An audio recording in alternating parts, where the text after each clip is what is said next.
नमस्कार। आज हमारे पास एक बहुत ही खास स्रोत है समझने के लिए, माँ दुर्गा के 108 पवित्र नाम और उनके मतलब। अक्सर हम ये नाम सुनते हैं, जपते भी हैं, पर आज हम कोशिश करेंगे कि इन नामों की गहराई में उतरें, इनके पीछे का अर्थ, इनका महत्व, है ना? बिल्कुल बिल्कुल। और ये सिर्फ नाम नहीं है, ये तो देवी के चरित्र के अलग अलग रंग हैं। और 108 की संख्या हिंदू धर्म में ये बहुत शुभ मानी जाती है, पूरी मानी जाती है। जैसे माला में 108 मन के होते हैं। हर एक नाम देवी के किसी खास पहलू को, किसी शक्ति को या गुण को दिखाता है।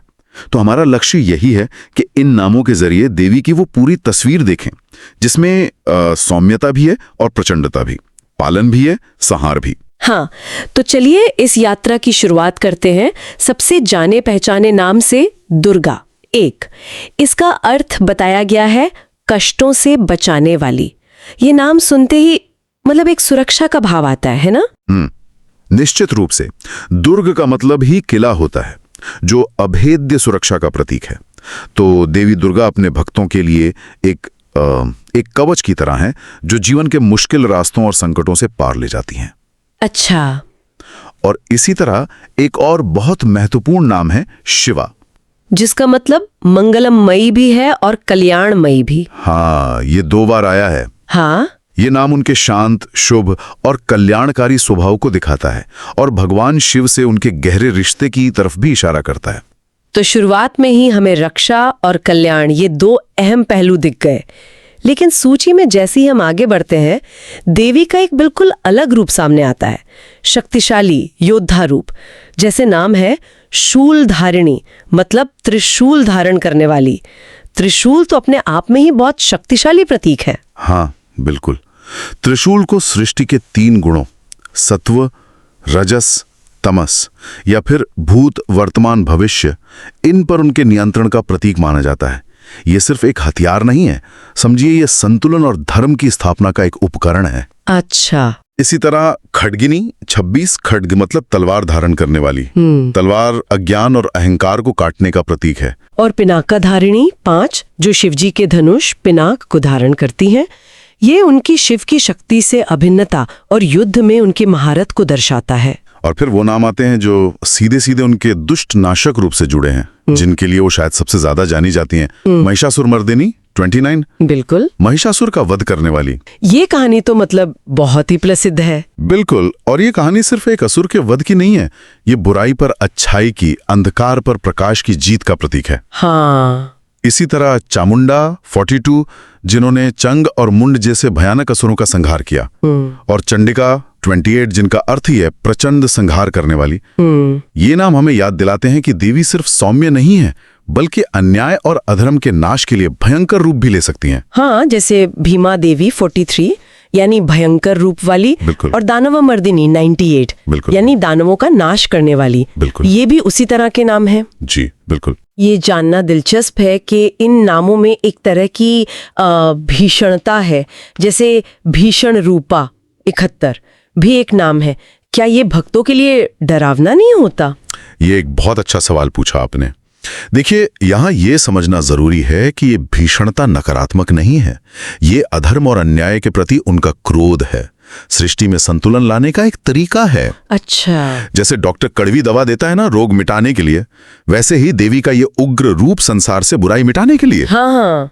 नाम जैसे चंड घंटा 7 और घंटारवा 27, जो बताते हैं कि उनके युद्ध के घंटे की आवाज से ही असुर कांप उठते थे, नष्ट हो जाते थे। ये दिखाता है कि उनका आना ही नकारात्मकता के अंत का संकेत है। हाँ। तो भक्तों के लिए ये रूप डरावना नहीं, बल्कि आश्वासन देने वाला है कि कोई शक्ति है जो उनकी रक्षा करेगी, चाहे दुश्मन कितना भी ताकतवर क्यों ना हो। हाँ, सही कहा। शत्रुनाशिनी 97 नाम इसी बात को पक्का करता है। बिल्कुल। तो ये हुआ उनका प्रचंड संहारक रूप। लेकिन जैसा आपने शुरू में कहा था, तस्वीर का दूसरा पहलू भी है, उनका मातृ स्वरूप, उनका पालक रूप। और सूची में ऐसे बहुत सारे नाम हैं। हाँ, और यही देवी दुर्गा के चरित्र की खूबसूरती है, उसकी संपूर्णता है। एक तरफ वो संहार करती हैं, दूसरी तरफ असीम वात्सल्य से, माँ की तरह पालती भी हैं। हाँ। नाम जैसे जगन माता, जगदम्बा, विश्व माता, अंबिका, ये सब उन्हें सिर्फ किसी एक कुल या देश की नहीं बल्कि पूरे जगत की माँ के रूप में दिखाते हैं। सही बात है। ये माँ का वो रूप है जो सबका है, सबके लिए है। और सिर्फ माँ ही नहीं, पालन पोषण करने वाली भी। अन्नपूर्णा, ये नाम तो घर घर में जाना जाता है, भोजन और पोषण देने वाली देवी। और भवानी, जिसका एक मतलब है जीवन देने वाली या जीवन का आधार, ये नाम उनके नर्चरिंग मतलब पालन करने वाले स्वभाव को दिखाते हैं। बिल्कुल, जगत पालनी, 54 और त्रैलोक्य पालनी 77 जैसे नाम साफ करते हैं कि वो सिर्फ जन्म ही नहीं देती बल्कि तीनों लोकों का पालन और रक्षा भी करती हैं। अच्छा। और फिर कुछ नाम उनके व्यक्तिगत पारिवारिक रिश्तों को भी दिखाते हैं, जैसे पार्वती 33 पर्वतराज हिमालय की पुत्री और हिमवती हिमालय पर रहने वाली। ये नाम उनके शांत, सौम्य और धरती से जुड़े रूप को सामने लाते हैं। और एक नाम जो मुझे बहुत प्यारा लगा, भक्तवत्सला 102, यानी भक्तों से स्नेह करने वाली, जैसे गाय अपने बछड़े से करती है। ये उनके उग्र रूप से कितना अलग है। हाँ, ये दिखाता है कि भक्तों के लिए वो कितनी कोमल हैं, कितनी स्नेहमयी हैं। ये द्वंद्व ही मतलब उनकी लीला है। वो जानती हैं कब कठोर होना है और कब प्यार बरसाना है। संहार और पालन के बाद सूची हमें ज्ञान, सौंदर्य और कृपा के क्षेत्र में ले जाती है। ज्ञान के लिए नाम है महाप्रज्ञा 10, यानी महान बुद्धि और ज्ञान वाली। और मंजुवाणी 9, जिनकी वाणी मीठी है, शायद ज्ञान भरी वाणी। संभवतः हाँ, हो सकता है। मीठी वाणी सत्य को प्यारे ढंग से कहने का प्रतीक हो सकती है। और ब्रह्मवधिनी 105 नाम तो सीधे सीधा उन्हें वेदों का ज्ञान देने वाली या ब्रह्म ज्ञान से युक्त बताता है। अच्छा। ये दिखाता है कि देवी सिर्फ शक्ति ही नहीं बल्कि परम ज्ञान का स्रोत भी है। ज्ञान का पहलू अक्सर उनके सरस्वती रूप से जोड़ा जाता है, लेकिन यहाँ दुर्गा के नामों में भी ये साफ है। और सौंदर्य, कई नाम उनके रूप सौंदर्य की बात करते हैं। चित्रा 6 अद्भुत रूप वाली, गौरी 45 गौर वर्ण वाली मतलब उज्जवल, और महागौरी 46 जो पवित्रता और परम सौंदर्य का प्रतीक है। ललिता 50 का अर्थ सरल और करुणामयी बताया गया है, जो सौंदर्य के साथ कोमलता को जोड़ता है। हाँ, पर यहाँ सौंदर्य को सिर्फ बाहरी रूप तक सीमित रखना शायद सही नहीं होगा।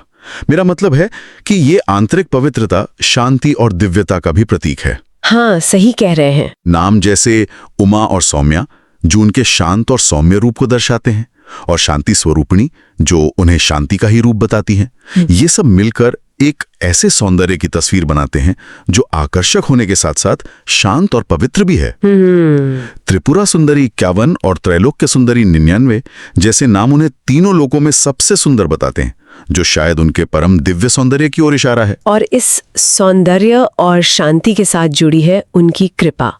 करुणा रस सिंधु 17 दया के रस का सागर, मतलब क्या अद्भुत नाम है ना? करुणा मूर्ति 19 करुणामयी 70 ये सब उनकी असीम दया को दिखाते हैं। हाँ, और क्षमा 25 नाम ये भी बताता है कि वो सिर्फ दयालु ही नहीं बल्कि क्षमाशील भी हैं, गलतियों के बावजूद अपने भक्तों को अपनाने वाली। और कृपा का एक और पहलू है इच्छाओं की पूर्ति।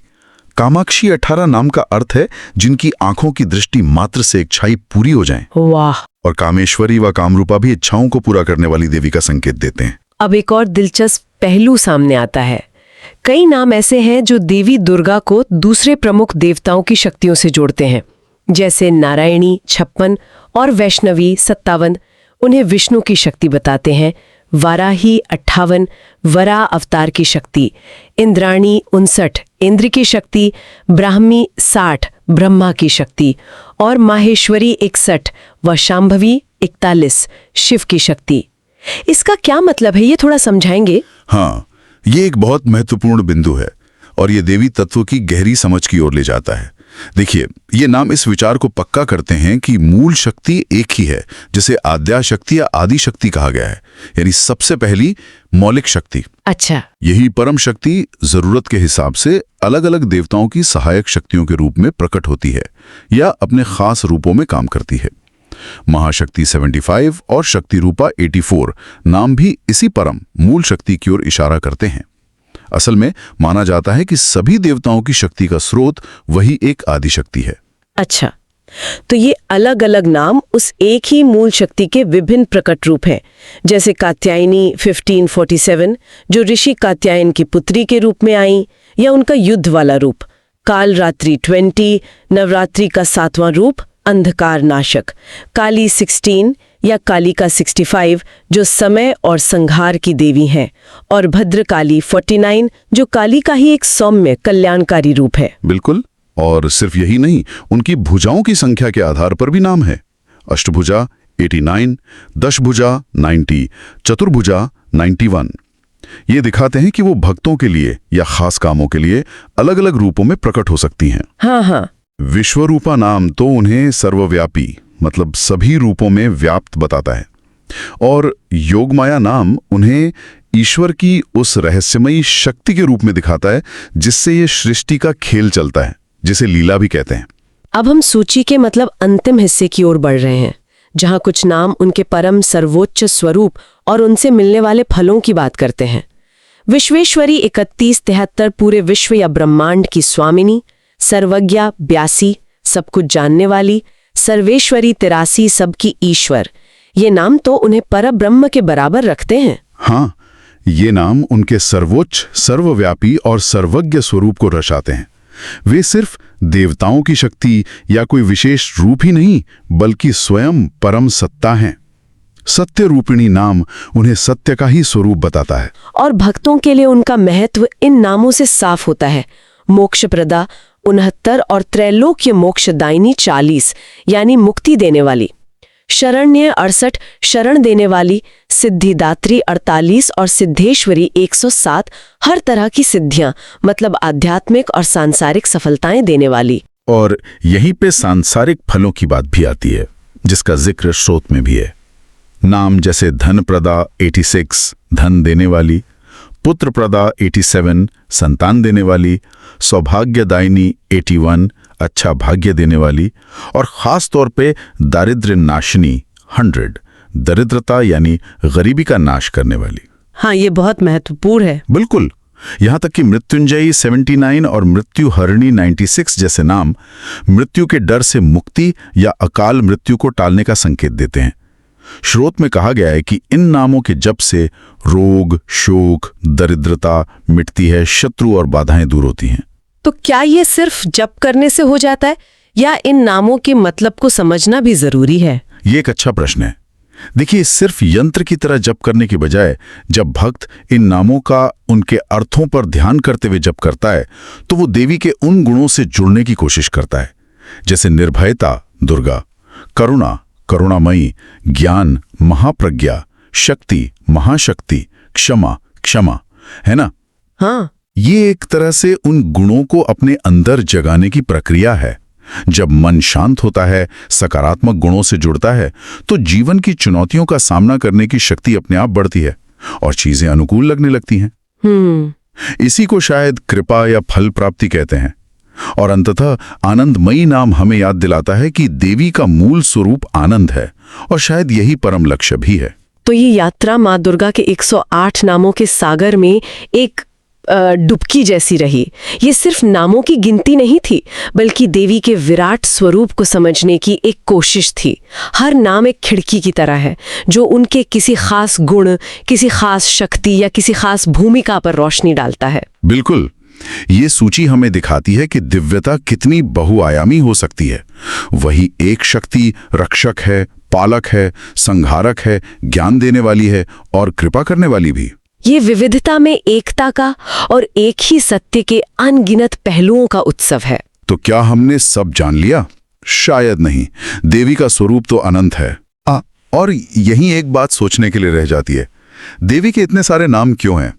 क्या ये सिर्फ उनके अलग अलग काम बताते हैं, या ये हम भक्तों की अलग अलग जरूरतों और स्वभावों को भी दर्शाते हैं? हाँ, हो सकता है किसी को संकट के समय दुर्गा नाम में बल मिले। हाँ, किसी को संतान की इच्छा में पुत्र प्रदा में आशा देखे, और किसी को शांति की तलाश में उमा या सौम्या नाम अच्छा लगे। हाँ, शायद हर नाम भक्त और भगवान के बीच एक विशेष रिश्ता बनाने का जरिया है। इस पर विचार किया जा सकता है।